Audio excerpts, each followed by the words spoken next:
जापानी येन की कहानी। सामंती सिक्कों से वैश्विक मुद्रा बनने तक की यात्रा। जापानी येन की कहानी केवल एक मुद्रा के जन्म की कथा नहीं, बल्कि जापान के आर्थिक पुनर्जागरण, राष्ट्र एकीकरण और आधुनिक राष्ट्र निर्माण की गाथा है। 19वीं शताब्दी के मध्य जापान में कोई एकीकृत राष्ट्रीय मुद्रा नहीं थी। विभिन्न सामंती राज्यों डायमो द्वारा अपने अपने सिक्के चलाए जाते थे, जिनकी संख्या हजारों में थी, जिनका मूल्य क्षेत्रानुसार अलग अलग होता था। इससे व्यापार, कर संग्रह और आर्थिक विकास में गंभीर घटनाएं उत्पन्न होती थी। 1868 की मेजी पुनर्स्थापना, मेजी रेस्टोरेशन के बाद सम्राट मेजी के नेतृत्व में जापान ने तीव्र आधुनिकीकरण और आर्थिक सुधारों की शुरुआत की। इसी क्रम में 1871 में न्यू करेंसी एक्ट के माध्यम से येन को जापान की आधिकारिक राष्ट्रीय मुद्रा के रूप में अपनाया गया। येन का शाब्दिक अर्थ होता है गोल, राउंड, क्योंकि उस समय आधुनिक गोलाकार सिक्कों को अपनाया गया। अनियमित आकार के सिक्कों के स्थान पर प्रचलित किया गया।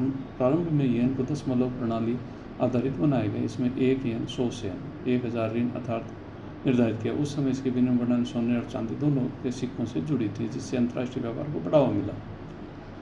20वीं सदी के युद्धों और आर्थिक मुद्दे, विशेषकर द्वितीय विश्व के बाद जापानी अर्थव्यवस्था को भारी संकट का सामना करना पड़ा और येन का मूल्य काफ़ी गिर गया। युद्धोत्तर काल में अमेरिकी संरक्षण और आर्थिक सुधार अंतर्गत 1949 में 1 अमेरिकी डॉलर 360 येन की स्थिर विनिमय दर निर्धारित की गई, जिससे जापान के निर्यात आधारित औद्योगिक विकास को गति दी। 1971 में ब्रिटेन की वुड्स प्रणाली के समाप्त होने के बाद येन को मुक्त विनिमय दर प्रणाली में लाया गया। धीरे धीरे यह विश्व की सबसे मजबूत और विश्वसनीय मुद्राओं में शामिल हो गया। आज जापानी येन अमेरिकी डॉलर और यूरो के साथ विश्व की प्रमुख आरक्षित मुद्राओं, रिजर्व करेंसीज में गिनी जाती है। वैश्विक वित्तीय बाजारों में विदेशी मुद्रा भंडार, अंतर्राष्ट्रीय व्यापार, निवेश और कैरी ट्रेड में येन महत्वपूर्ण भूमिका है। जापान की दीर्घकालीन कम ब्याज दरों के कारण अंतर्राष्ट्रीय निवेशकों का विशेष आकर्षण का केंद्र है। वर्तमान में जापान का बैंक ऑफ जापान येन का निर्गमन और मौद्रिक नीति संचालित करता है। यद्यपि आज सेन ऋण इकाइयाँ प्रचलन से लगभग समाप्त हो, फिर भी येन की जापान की